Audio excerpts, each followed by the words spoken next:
So let's first just quickly talk about what an antigen is. Now, this is a slide pulled directly out of 4.2 or 4.3 lecture talking about antigen. But we talked about antigen way back when we drew our two cell types for gram-positive and gram-negative. And when I drew those with you, I told you an antigen is a substance that evokes an immune response. So basically, it's a substance that your body is going to recognize and respond to. So of course, it must be foreign. So when we're talking about an antigen, we're talking about something on the microbe, okay, or produced by the microbe. We are not talking about antibodies. Those are produced by humans, and we are not that's the response part.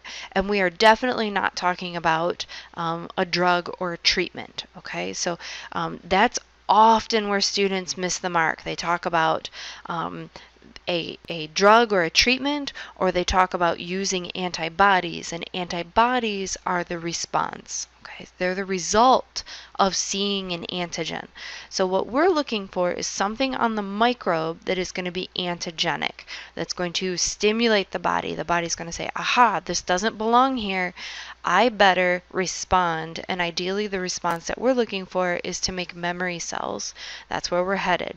So I want you to take a look at your organisms, and I want you to think about what is on the surface or excreted by this organism that is going to be recognized by the body, so the body responds.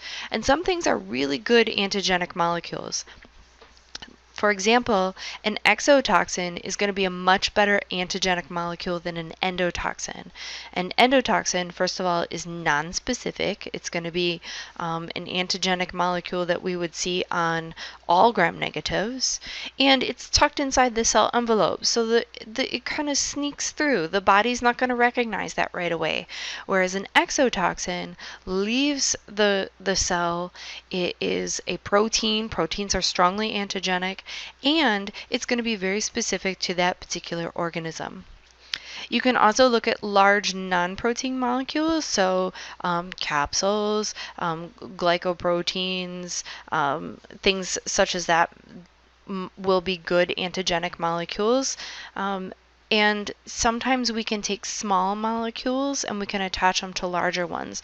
So don't be afraid to propose a small molecule antigen, something that is unique to your microbe that might be small, but it's on the surface or it's excreted, and just say this could be a good antigenic molecule if we were to attach it to something else. So I hope that helps.